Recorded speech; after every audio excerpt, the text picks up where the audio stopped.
Assalamualaikum warahmatullahi wabarakatuh. Pada video ini kita akan belajar tentang vektor dimensi 2. Untuk vektor dimensi 2 ini kelanjutan dari vektor yang paling dasar dari materi vektor, karena pengertian vektor itu adalah ruas garis yang memiliki arah. Langsung saja untuk vektor di ruang 2 ini. Vektor di ruang 2 ini kita mengenal, yaitu yang pertama adalah vektor posisi. Jadi vektor posisi di sini adalah posisi vektor itu, posisi garis yang berarah itu di mana. Dengan rumus adalah ini rumus dari vektor posisinya. Jika misalkan saya punya dua titik A di sini adalah x1, y1 dan titik B di sini adalah x2, y2, ada titik A dan titik B ini, maka vektor posisi AB dirumuskan dengan x2 min x1 bawahnya y2 min y1. Satu lagi sebelum saya menjelaskan tentang vektor, vektor itu ada tiga jenis. Yang pertama adalah vektor baris. Kita mengenalnya dengan titik koordinat pada diagram kartesius. Yang kedua adalah vektor kolom. Bentuknya seperti ini, hanya peletakannya atas bawah. Jadi kalau vektor baris itu adalah kanan kiri ditandai dengan koma, tapi kalau vektor kolom adalah atas bawah. Jadi intinya itu sama. Jadi untuk menentukan vektor posisi AB, maka adalah rumusnya dengan x2 min x1. Bawahnya y2 min y1. Ini dua jenis vektor. Vektor yang ketiga adalah dalam bentuk kombinasi linear. Bedanya hanya pada bagian ditambahi i dan j saja. Misalkan sini, vektor OD 4i plus 3j. Jadi ada penambahan i dan j. Kalau tadi kan yang vektor baris cukup koma, ini angka, jadi x1 sama y1 itu angka. Terus untuk yang vektor kolomnya ini juga seperti ini, seperti 4i plus 3j. Ini simbol dari vektor kombinasi adalah ini, ada simbol i dan j. Langsung ke soal. Jadi untuk operasi dari bentuk vektor, ada yang pertama kesamaan vektor, penjumlahan dan pengurangan vektor.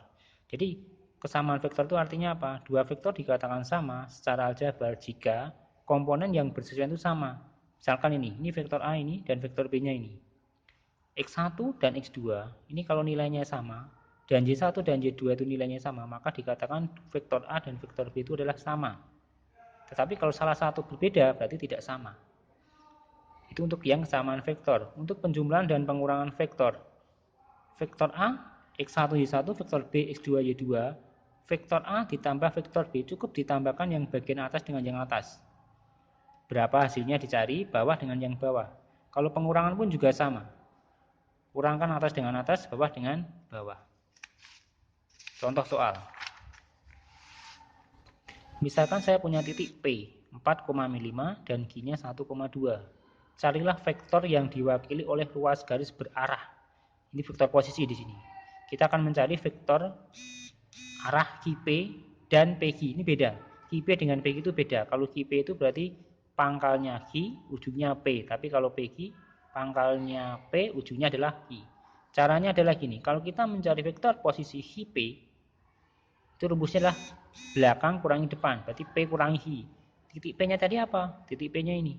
4 min 5 kurangkan Q-nya apa? 1, 2. Kurangkan aja atas dengan atas. 4 kurangi 1, 3. Min 5 kurangi 2, min 7. Kalau PQ berarti Q kurangi P. Berarti Q dulu. 1, 2 kurangi P-nya berapa? Kurangkan. Gitu ya. Soal yang kedua. Contoh soal yang kedua. Saya punya vektor A dan vektor B dan vektor C. Saya punya tiga vektor ini. A, B, dan C. Pertanyaannya, hitunglah dalam vektor kombinasi. Jadi pertanyaan kita adalah dalam bentuk kombinasi. Pertanyaan adalah vektor A ditambah vektor B. Ya udah, vektor A-nya apa? Tambah vektor B-nya itu apa? Ya udah, tambahkan aja. Atas tambah atas, bawah tambah bawah. Ini vektor kolom. Tapi perintah kita apa? Dalam bentuk kombinasi. Berarti apa? Cukup ditambahi 5 yang atas sebagai I, yang bawah karena min maka ikut min. Berarti 5J. Ini bentuk kombinasi ini. Tapi kalau ini bentuk kolom. A tambah B kurangi C. Vektor A-nya apa? Tambah B-nya apa? Kurangi C. Ya udah, yang bagian atas semua 4 tambah 1 kurangkan min 5. Hasilnya 10. Bawah juga sama. Ini bentuk kolom, ini bentuk kombinasi. Cukup ditambah I dan J. Kalau sini 2B. 2B itu artinya vektor B-nya kita kalikan 2 semua. Tambahkan C karena perintahnya tambah C. Vektor B-nya kalikan 2 semua kan hasilnya ini. 2 ini min 4. Tambahkan C-nya hasilnya ini.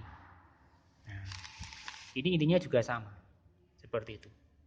Nah, untuk tugas berikutnya nanti kurang lebih soalnya seperti ini. Maka untuk tugas berikutnya silakan cermati video ini, pahami dengan video ini dan pahami tentang catatannya. Untuk itu saya cukupkan sekian dan saya akhiri. Wassalamualaikum warahmatullahi wabarakatuh.